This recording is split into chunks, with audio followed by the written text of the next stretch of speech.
Mga ilang buwan na yung mga yan, kuya? Mga ilang buwan na yan?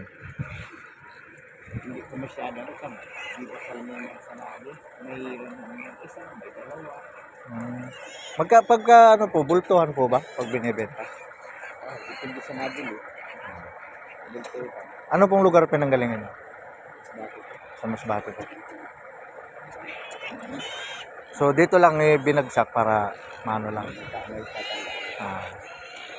tatanda. May lahi na po yan silang native. Oo. Ano ba?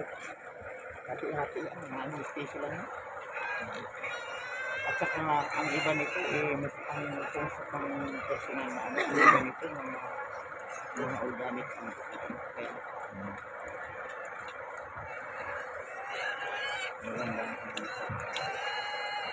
magandang Magandang klase ng baboy. Magkano po ang kada pinakamataas po na na bentahan? sa ngayon dahil medyo bumaba ngayon sila. Alin bintahan dito. Oho. Ang kuha dito sa amin hanggang ngayon yung tulad yung mahigit 30 na. 35, 40. Alit lang yan ng 6.5. Ang pinaka Pero yung iba naman, 5,000 lang yung medyo maliliit.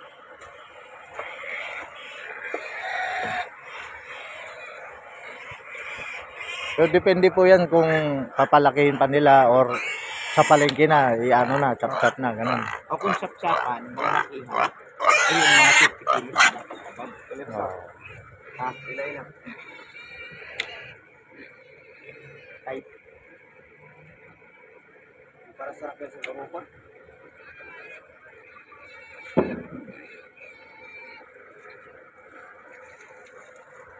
Ito pong Kano po yan? Iba-iba po ang may-ari o isa lang po ang may-ari galing Masbate? ito sa amin, ang kapamilya naman kami, pinag-iiba-iba din namin kasi mga pamilya na iba. Kumbaga pag ibabagsak na dito, pagsama-samahin nyo na lang. Dito sa sinasamahan na lang dito, yung makakuha. Kasi kami, pinaklas namin kayo. Yung iba, ibang bilang sa iba. Hindi naman sa bilang. Alam mo, sa iba, si Queen, may isipan, si Ken. Ito, may 30 lang sila ngayon. Kaya, bawat kanyang binili, siya rin sa pangalan din niya, binis ko siya kaya bukod-bukod mo yan mga hindi ko. Kaya, ang makakuha naman Sila na po bala kung ipapalakihin pa nila o ano. Hindi po ba masyadong magastos regarding dyan sa ganyan pag travel galing Masbate, papunta rito? Ano lang naman sa Masbate ito, 50 lang ang huli niya. 150 per head. Magagastusan ka lang. Dito. Pakain. Iyo sa kanya. Pakain. Pero, bakit namimili ka? Actually, para isa po, nag-vlog po ako para maging aware din po yung mga ibang lugar na meron palang mura na lugar na kung saan pwedeng pag-angkatan ng ganitong klaseng hanap buhay. Sigurado, maanon po kayo. Sa Masbate, ang pakain lang naman. Pero kung magbibili ka na, dati na doon nakatanggap ng baboy, mayroon naman kinukunan. May source doon na kinukunan ng litro. Kami ng wala.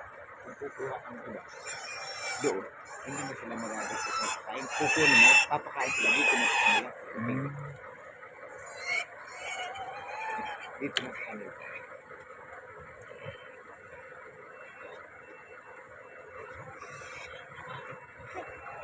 Kailangan po talaga malaking bangka ang ginagamit, no? Dalawa.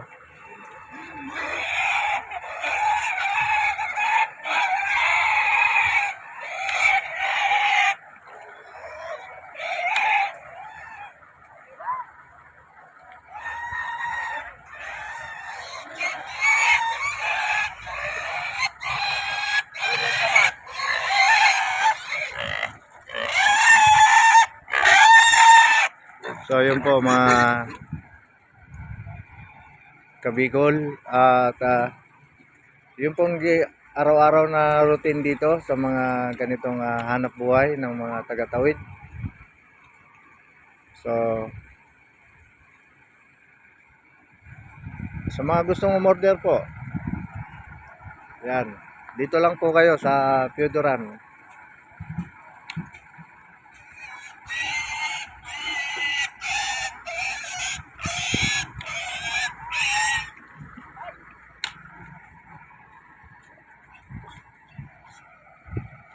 Sa ano pong pangalan niyo, Tay? Romulo.